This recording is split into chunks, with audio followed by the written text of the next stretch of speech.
The image on the left is the Tatra Mountains of Slovakia. The right, the north rim of the Grand Canyon. The foregrounding idea I wanted to offer for our talk is the notion of witness, given our context here this morning.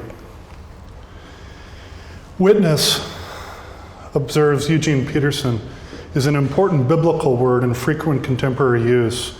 It's a modest word saying what is there, honestly testifying to exactly what we see, what we hear. But when we enlist in a cause, we leave the humble ground of witness and use words, images to influence and motivate, to advertise and publicize. Then we are no longer witnesses. So the work that I made that I'm about to show you all starts with witness. It seeks to. And what you're going to see is ordered chronologically with when I made it.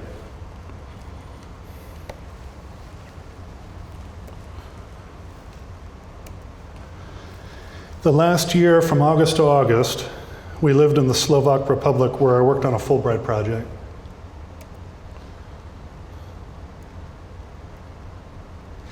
Slovakia has a long cultural heritage with traditions as old as dirt, but only officially became a country in 1993. For most of its history, Slovakia has been occupied.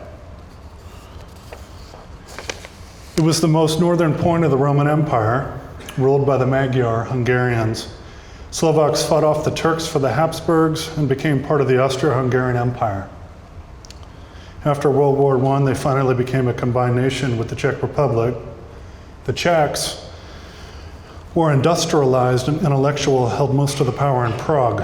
Slovakia had a brief moment of independence during World War II, but this was marred by its association with Nazi Germany as one of its puppet states. After World War II, Slovakia was rejoined with the Czech Republic, but in 1948, Czechoslovakia became part of a communist regime until 1989.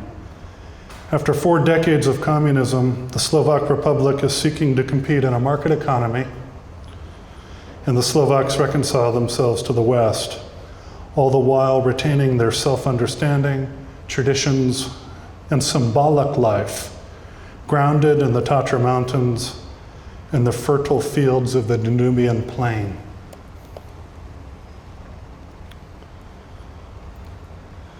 Excuse me. This is the landscape I lived in, the Liptov region of northern Slovakia. This is a view from my writing desk. This gives you a sense of the central and northern region that the Liptov is.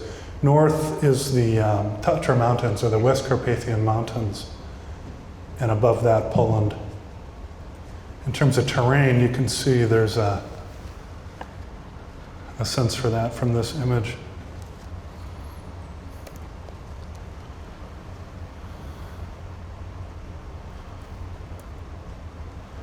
This is my grandfather. He left this Liptov region around circa 1920.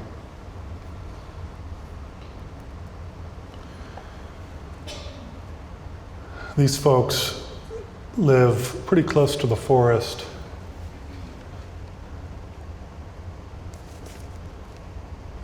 The shepherding, the role of the shepherd is pretty important, both literally and symbolically, in terms of the mythology of the place or the folklore.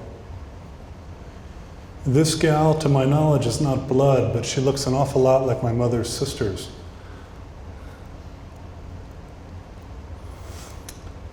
With this project, there has been a bit of a shift in my work from mythology to folklore, to the specific lore of the folk in a localized place.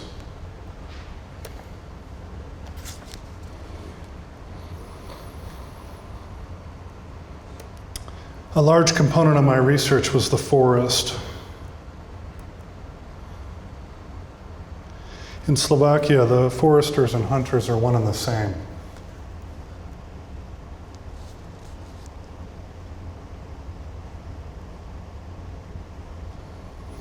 There's a lot of ritualized cultural code around the hunt and the communities.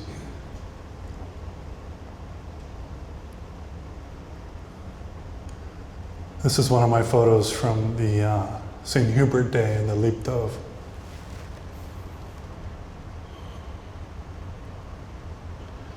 This is a place where dogs still have jobs.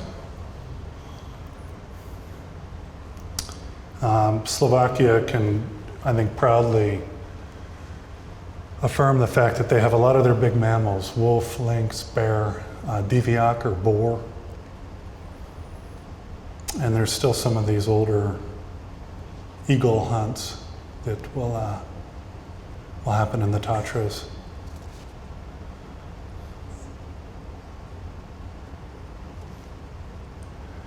So my research really focused on folklore, or the code of the hills. I wanted to enter the place through proven ways of being in the land. One of those was the hunting culture. This is St. Hubert Mass. I had the homily translated to me, and it was sparse, but it started out with wood, the forest. I moved to the pews being wood. It tied back to the gospel and Jesus being a carpenter. And then I think it ended with the cross being wood. And you can see the carcass is brought into the sanctuary, so to speak, the actual deer antlers. And in this image, the boar. In terms of visual culture, it's a bit kitsch or gaudy, but the fact that they're still doing it is I think, important. These rituals or customs or symbolic life are still being done.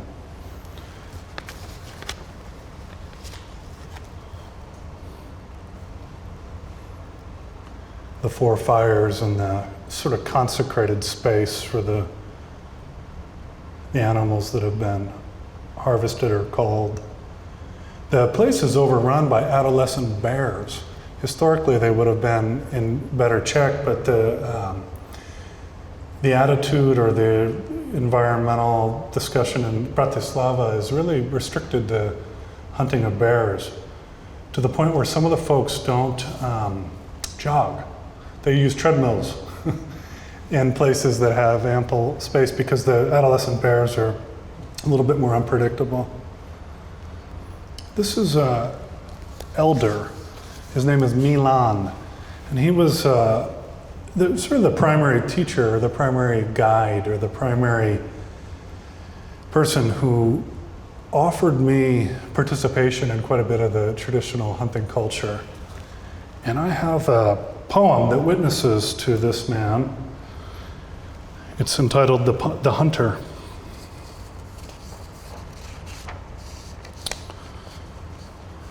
A teenager, alone in the forest, he sits there in the autumn cool. Several families of wild boar approach. He said it was so beautiful, he forgot he had a rifle. A decade later, he was a good enough shot to compete in the Olympics, but didn't. Said because he still went to church and didn't want to join the party. He became a forest boss, marking trees by day, mapping animals' movements by moonlight. In the 80s, deer and boar numbers soared, threatening the understory and ravaging crops. He and another guy killed 600 wild pigs and half as many deer. He sent so many rounds through his .308 the barrel needed replaced. He's guided half a dozen Czechs, Germans, and Austrians to giant old stags and bear.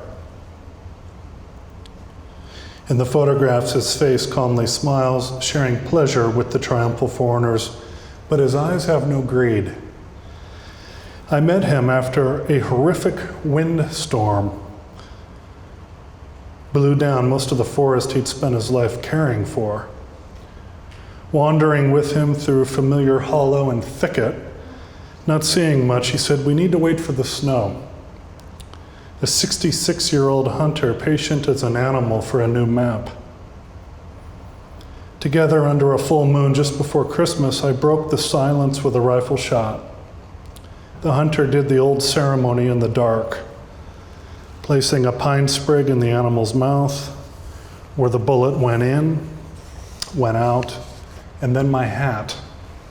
I couldn't see his face, but I could the dead eye of the wild pig, glistening like a marble or a still lake lit by moonlight.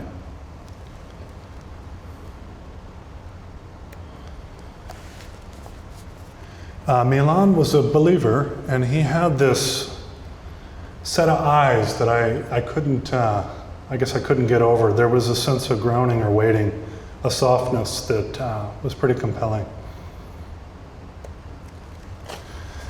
This is the Tatra Mountains of Slovakia before wind.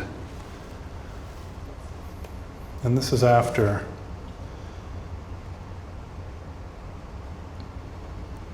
The High Tatra forest, I've been told by Miroslav Pridigowski, a forest boss, has always had wind historically, but the scale of the winds, he's told me, are unprecedented.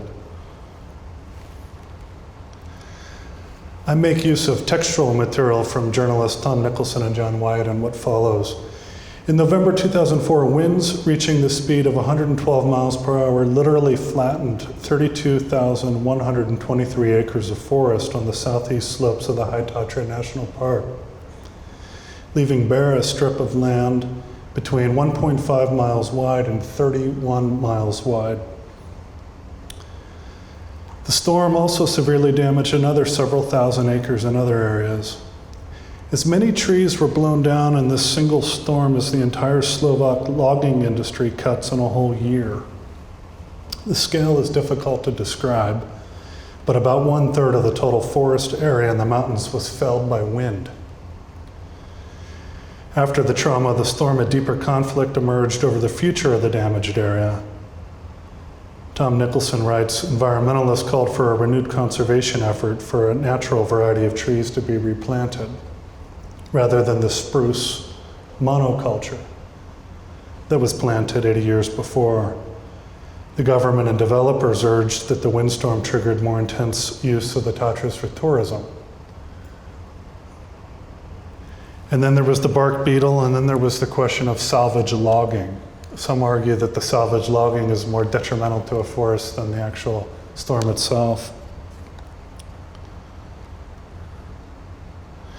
So during the hunting research, along with looking at the cultural coded behavior and the ceremony, I found a form. This is a cuarito, or a cremelet, they call it. This was actually made from a windblown tree, and the hunters would hollow out, empty a portion of the body of the dead tree to create a hollow for salt or pulp or hay. And the purpose is to serve the genetic potential of the wild animals in that community. It's not a trick, it's not a bait, it's not you don't shoot them there. Or if you do, it's highly unethical and it's poaching, and the shame would be generations long. I'm sure it's happened, but it's a no-brainer that you just don't even think about that in terms of that hunting culture. This form intrigued me in terms of what it was literally, and then its symbolic, archetypal sort of minimalist sculpture. After finding the form, I found a site. Between Gallery PM Bahuna, you can see as an example of social realist architecture, is this historic church. That courtyard, or city square between the two, is what ecologists might call an ecotone. It's a place where two landscapes come together. And as a social space, it intrigues me. But scale and historical weight, symbolic weight of the architecture was something to reconcile whatever work I put there too. You can see I'm about 6'4". My son is about 3 feet maybe. And we're trying to get a sense of what logs, what that form might look like there. So after finding a form, a site, I found a studio. David Chatlos is the one moving the log from the truck to the log yard, and he's doing some salvage logging. And he allowed me to work in his space. These are a lot of traditional Slovak tools, similar to what you'd see in forest practice here. Sakura, maul, wedge. And I worked also with the chainsaw, because part of that's that I do that in real life. You know, I do some manual work in the woods. And partly because I like that tension in the work between the organic craft body tradition and then the more industrial mechanical. I was able to make one corito. It was passable. One of the hunters said it was good enough. Dobere, I think he said. And for the architecture, I needed more. This is Peter Haradil. He was my translator hunting. He was on the hunting trips, and he also helped with the corritos. Incidentally, he and his wife are the godparents to my daughter, who lived most of her life in Slovakia. So us made 12. We needed 9. But you can see there were quite a few felled trees, windblown trees that were then brought to the log yard. And it was a curatorial endeavor to choose the logs for the project. You get a sense of scale, and you get my son in the PowerPoint this way. So the first project is this site-specific installation, 9 corritos.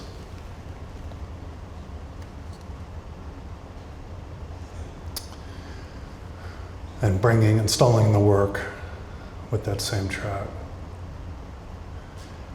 And scale. The sort of dwarfing. These look like pencils in a way.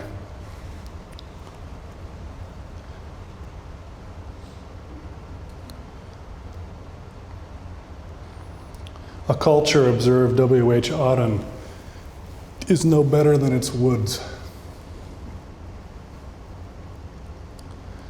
Ernest Becker wrote in The Denial of Death, the essence of the human being is his or her paradoxical nature, the fact that he or she is half animal and half symbolic. And that little quotation was something that I thought quite a bit about in Slovakia. They were placed intentionally during Lent, these 9 corritos. And as a textual statement for the church community, I wrote that placing the corritos in the city square coincides with the liturgical season of Lent. The empty troughs function as a symbol of the human body and the spiritual need for emptying. The logs are collected from windblown trees in the Tatra Mountains, reminding one of our ecological vulnerability. Beyond the individual spiritual journey, the Lenten artworks anticipate the day when the land may be redeemed. So they were out in the public, and dogs peed on them, people sat in them. They were vulnerable in that sense, and I think fittingly for the Lenten context. This is about a 2.5-minute video. We stashed a camera up in the steeple. And similar to the way the hunters might stash a camera near a corrito in the forest, we documented the corritos in the social space, or the ecotone. So I'll play this video and resume.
The project sought to connect to the formal architecture of the Gallery Piambahuna and then the symbolic life of the adjacent community, the historic church.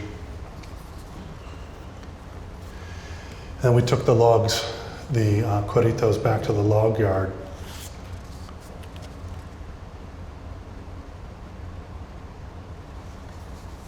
And 2 months later, I explored how we might fill the empty form in a different exhibition space, a more traditional gallery space. This exhibition was curated by Xenia Letarakova in Bratislava, Slovakia. And we didn't have a log truck this time, so we sort of horsed them in with the truck straps. And I was talking today a little bit about social practice and being curious and exploring that some, but then really liking the accountability of the work component and the peasant stock I come from. So there's something really satisfying about this image. I'm one of 6, and the corritos, I don't know what it weighs, but it's heavy enough. And then the forms obviously change contextually again. This exhibition, I think, became quite a bit about grief and grief in the land. This space certainly has that kind of entombed. And then some of the log corritos would begin to decay, and I would try to use these crumbles or staples to hold together the structural integrity, which is ultimately futile in terms of a rotting form. This corrito on 2 sawhorses there were no show cards or title pieces or anything, and folks would come in and they'd put their hands on the salt, and they would do these things with their body that seemed to be, had some memory, and it started to look like liturgical gesture. Salt, of course, is used to preserve meat, and it's also in our tears. And I like both associations with salt for those reasons. This corrito may be one of my, if you're allowed to say, one of your favorites. This one's got liturgical books collected from the village that we lived in.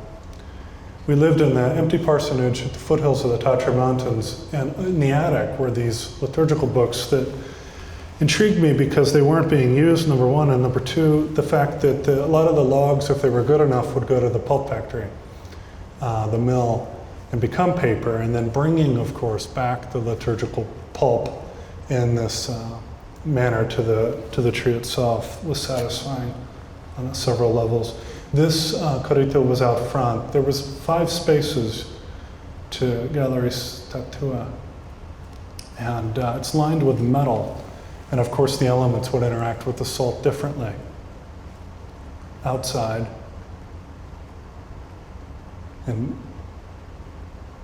allow for some different moments in the work to happen over time. This is a corrito that the symbol shifts a bit from a trough to maybe a boat or a canoe or a hollowed form that could be buoyant.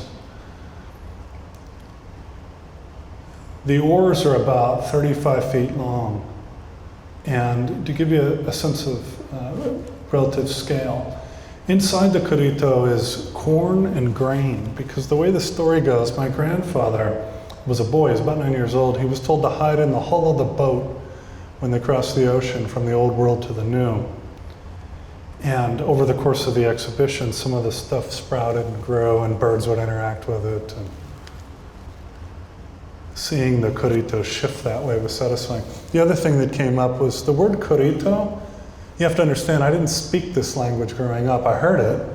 I knew a few words. I learned a few more in preparation for going, but corrito actually means trough, manger, as well as riverbed, which begs more listening in terms of that form and ways of working. This is the white room. This is the first room you'd enter from the outside space. On the left is a jar of honeybee carcasses and then some bronze casts. And I'm showing these as a segue to the fire portion of my talk, because there's an element of fire in these, I think, that is kind of interesting. These forms are directly casted from B-frames. that I found in a bee box near the Hungarian border. So, they're literally emptied and then filled at once. And they were a really interesting surprise in terms of the work that I was thinking I would make and what I did in fact make out there. I took them to the Honeybee Institute in Liptov. I took photos of the bee frames before they were cast. And this is, again, that social realist tiled.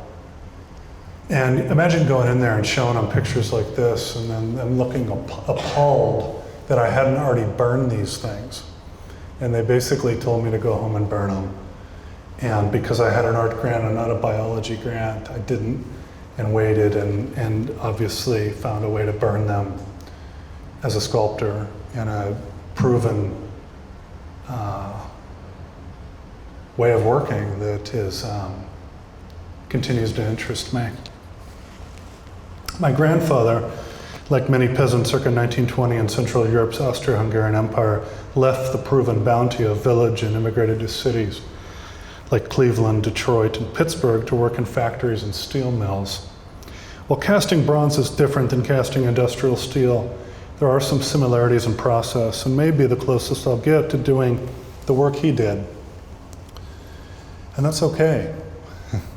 Moreover, these mills and mill towns built along the rivers can be likened to beehives. The list poem that follows is generated from an historical record I found in my research. Pittsburgh Mill Accident Report, July 1, 1906 to June 30, 1907.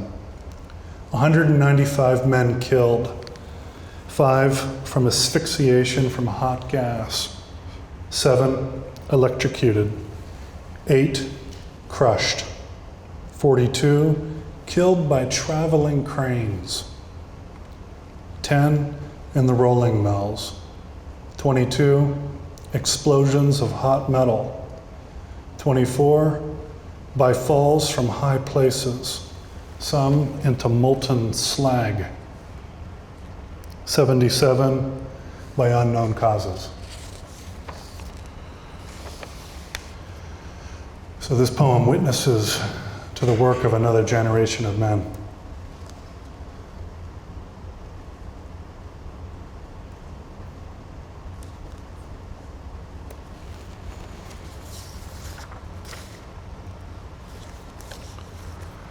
The second part of my talk is Fire, a poem by Robinson Jeffers. The deer were bounding like blown leaves under the smoke in front of the roaring wave of a brush fire. I thought of the smaller lives that were caught. Beauty is not always lovely. The fire was beautiful. The terror of the deer was beautiful. And when I returned down the black slopes after the fire had gone by, an eagle was perched on the jag of a burnt pine. Insolent and gorged, cloaked in the folded storms of his shoulders, he had come from far off for the good hunting. With the fire for his beater to drive the game, the sky was merciless, blue, and hills merciless black. The somber feathered great birds sleepily, merciless between them. I thought painfully, but the whole mind, the destruction that brings an eagle from heaven is better than mercy.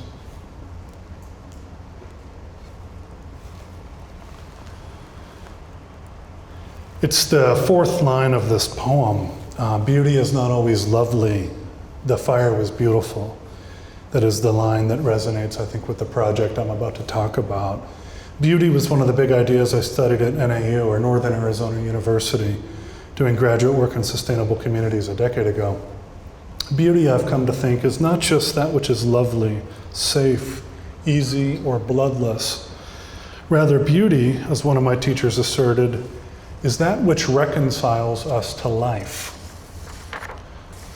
One of the well-known quotes from Aldo Leopold's Land Ethic is, "A thing is right when it tends to preserve the integrity, stability, and beauty of the biotic community. It is wrong when it tends otherwise." There's an ecological necessity and therefore beauty to wildfire. And yet the beauty that is will not be. How can we make peace with that? In the art world, there can be a separation of art and culture and life as it is actually lived. In a short essay called Art and Answerability, Russian thinker Mikhail Bakhtin states that art and life are not one, but they can become united in myself, in the unity of my answerability. Fire is a real fact, a timely concern, a life-lived reality. The complex social and ecological issues surrounding wildfire is the actual or the real experience from which the artworks of Fires of Change were made. These artworks can affirm, I think, a hope that art and life can mutually respond or answer one another. Now, I couldn't have known this before hearing word that I was given the Fulbright. I had committed to a project in Arizona that was art science collaboration with the Southwest Fire Consortium, Flagstaff Arts Council, the Landscape Conservation Initiative, and funded by the National Endowment for the Arts, the Joint Fires Science Program. So basically, after arriving in Slovakia, getting moved into the empty parsonage in the foothills, I flew back to the Colorado Plateau. On the north rim of the Grand Canyon, I spent about 6 days with fire ecologists, firefighters, and half a dozen other artists doing field research for an exhibition that I would be a part of immediately after the Fulbright. The bottom line is that I spent the next 6 months studying Slovakia's forest in my ancestral home being ravaged by wind, while preparing work for an Arizona pine forest, formative landscape being ravaged by fire. And this was a gift in the sense that I didn't rig it up. It worked out pretty good. That accountability back to a landscape I knew, being in a new landscape, perhaps the most important element. One of my Fulbright research questions was, how can art help us feel crises that arise in the natural world? This was obviously extended to another landscape. Upon returning stateside last August, I began the literal work component of the fire project in Arizona.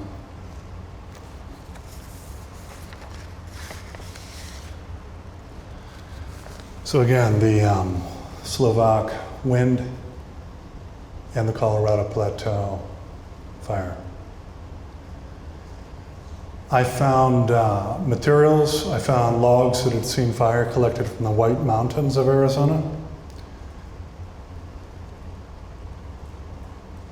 Or collected these through the use of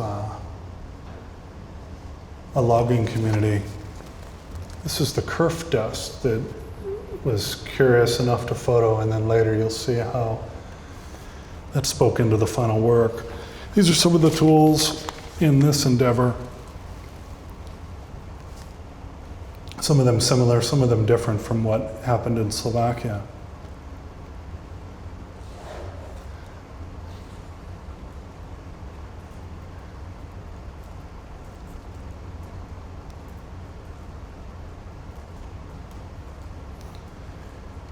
It was a year of holding together the whole terrain.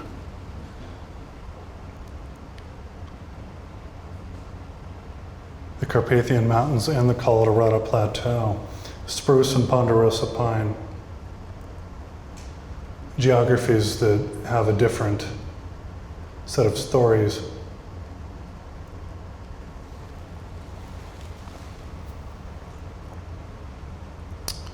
The studio I worked in was Northern Arizona University, the sculpture yard that was really optimal for working in this manner.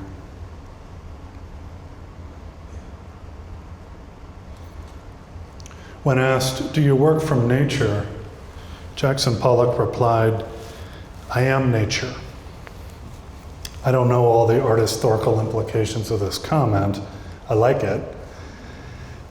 Because I like, in Pollock's reply, the human-nature dualism rejected. As fire is a part of nature, the human being is also a part of nature. And I wanted to explore the primeval element of fire, both in controlled in Apollonian as well as Dionysian uncontrolled ways because fire jumps gaps and borders.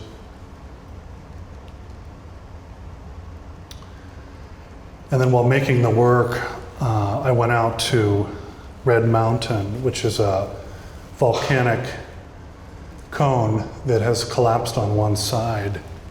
And I collected these volcanic cinders that talk about fire in a very different sense of time or historical way.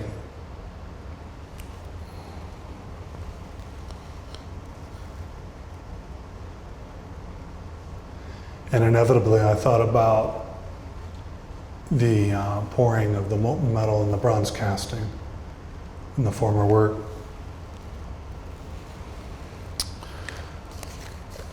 So these are two of the three forms that I made in that project. Bucking them the way you would cutting firewood and then restacking the form was sort of a really satisfying formal conclusion to a project that was done. It was made within a 4-day, time period, and kind of hit the ground running and be decisive and make the most responsible choices you can within the limits and circumstance, and in light of the research that preceded it. The creepy crawlies were still in the log beyond the burn, and they began to show evidence of eating. So the durational time of the show changed the forms itself, of course. When this work traveled, I'll go back a slide. When the work traveled to the University of Arizona in Tucson, they said that was a concern for their gallery, so they froze these things.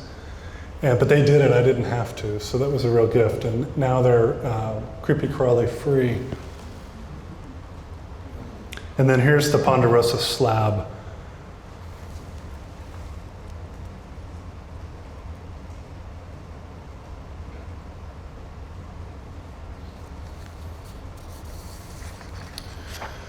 So working directly with logs and fire, I've sought to collaborate with fire in altering raw material, rendering form, volume, and texture. These studies allow me to know in and through my body something of fire's creative capacity, but also its destructive potential, really witnessing to both.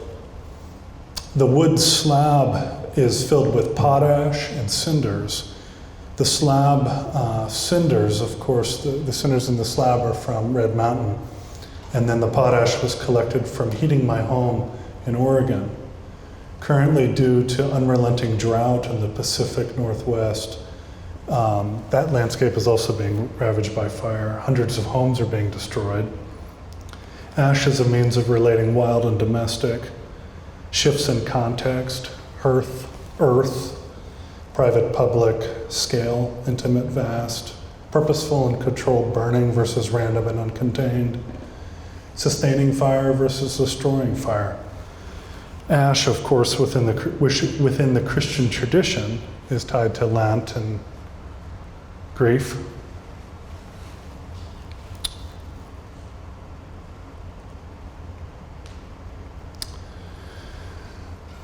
During the time on the Colorado Plateau, I was with a handful of other artists, and there was a ceramicist that was really one of those intimate makers that you just want to know more about. We began to talk about collaborating. Katarina Roth and I, during that time in the Colorado Plateau, decided to do just that. And there was a secondary project that we made together that held together concept and craft. We were both struck by the fragility and the memory of a tree core, a piece or fragment extracted from the body of a tree that contains a documentation of the tree's history. Coring enables scientists to see evidence from 100 to 200 years ago of a particular tree, revealing dry and wet years, possible pests and illnesses, and when it was touched by fire. Corresponding to the 12 months that generate a ring of growth, the 12 ceramic forms, their hand-built porcelain and redstone, were fired for 3 days in a wood kiln. Instead of showing a burnt tree trunk, we are taking the essence, in a sense, and exposing that to the elements burning or rendering by fire.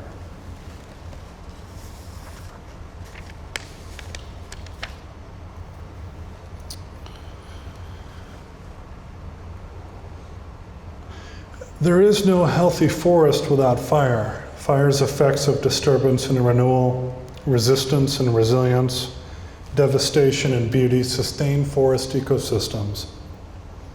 Perhaps art's role can be holding together the two stories of fire that others have collapsed over the years, obviously including the well-meaning creators of Smokey the Bear, where we put everything out and create the conditions for a mega fire.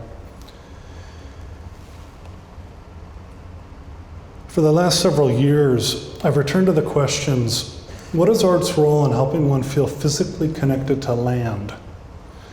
As thinking needs to be grounded in some kind of feeling, how can aesthetics witness to crises that arise in the natural world? These two projects seek to respond. The Wind and the Fire projects are the result of my research and art practice grappling with these questions. Thank you. Biola University prepares Christians to think biblically about everything, from science to business to education and the arts. Learn more at biola.edu.